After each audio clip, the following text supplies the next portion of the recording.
မြန်မာနိုင်ငံတော့ဘာကိုလောဘတက်နေတာလဲဘာမှမရဘူးလောဘမတက်နဲ့နော်ချစ်ခင်ခင်လေးနေလောဘမတက်နဲ့ဖြစ်ပြန်ပြီးဟောဒီဗီဒီယိုလေးနဲ့ရန်ကရထနေတယ်ကဲထိုင်းစကားကြည့်တဲ့သူတွေထိုင်းစကားနည်းနည်းနားလဲတဲ့သူတွေတော့ပေါ့နော်ဒီဗီဒီယိုလေးတေချာလေးကြည့်ပြီးတော့ညီမကလည်းဒဲကိုတေချာလေးပြန်ပြောမှာနော်ထိရမနာနဲ့ဆိုတာညီမဒီကနေပြအချိုပြောပေးထားတယ်ကဲစက်ကြည့်နော်พี่ก๊อตอันนี้ใช่งานญี่ปุ่นไหมพี่มาดูหน่อยโปรโมทงานนะครับใช่ไหมใช่งานญี่ปุ่นไหมเป็นคนไทยไหมไม่ใช่คนไทยค่ะคนมอญค่ะคนอะไรนะคนมอญเป็นคนมอญค่ะคนมอญประเทศอะไรอ่ะประเทศอะไรเนี่ยไม่ได้เข้าประเทศอะไรเนี่ยเป็นประเทศพม่าเหรอใช่เมียนมาเมียนมานี่คนมอญประเทศตัวเองไม่รู้เลยโอ้ยอยู่สะพานมอญพี่อ๋ออยู่สะพานมอญเมืองการนะหรอใช่เมืองการคนมอญไอ้นี่มันอยากมีแฟนเป็นคนมอญต้องทำไงဟုတ်ပြီနော်တီဗီတိုထက်ကထိုင်းကောင်လေးကကောင်မလေးကိုမေးတယ်ကွာ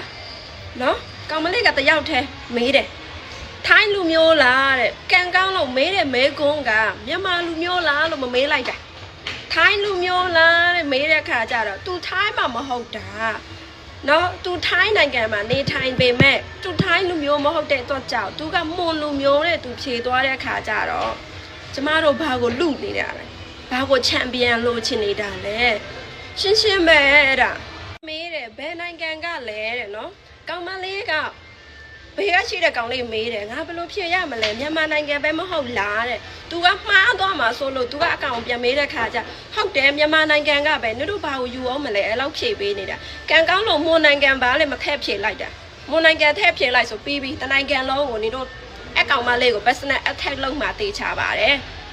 နော်ကောင်မလေးကဘယ်လေကြောက်လို့အဲ့လိုမျိုးမေးတာလဲဆိုတော့ကောင်မလေးကမြန်မာနိုင်ငံတခါမှမနေဘူးမပြန်ဘူးတဲ့သူဖြစ်ကြောက်သူကမွန်ရွာမှာထိုင်းမှာရှိတဲ့မွန်ရွာတရွာမှာနေထိုင်တဲ့ကောင်မလေးမွန်စစ်ဖြစ်မို့လို့နော်အဲ့ဘက်ကနေတဲ့မွန်တွေကြတော့မြန်မာနိုင်ငံဆိုတိတ်ပြီးတော့သူတို့ဝင်မခံချင်ဘူးဘယ်ကြောက်လဲဟိုးရင်ကစစ်တယ်ဖြစ်ပြီးတော့သူတို့မိဘတွေပြေးပြီးတော့ဒီထိုင်းနယ်ဆက်မှာထိုင်းတွေနေပိုင်ခွေပေးတာရွာတေးမှာနော်တန်တာအရှိကျဲတာမွန်လို့ခေါ်ရင်ဝမ်ကအဲ့ရွာတခါတည်းတော့လဲလိုက်လွယ်လေးနဲ့တော့လဲလို့လည်းရတယ်မှတ်ပတ်တင်ရှိရပြီမြန်မာမှတ်ပတ်တင်ပြလိုက်တာနဲ့အထဲဝင်ခိုင်းမယ်တော့လဲလိုက်အကောင်လုံးကမွန်နေရှိတယ်နော်ပြီးတော့ညီမတွေ့တယ် social media ပေါ်မှာဆိုရင်ကရင်လူမျိုးအဲ့လိုမျိုး200ပိုင်ဆိုင်ခွင့်ရထားတယ်ထိုင်းနိုင်ငံမှာ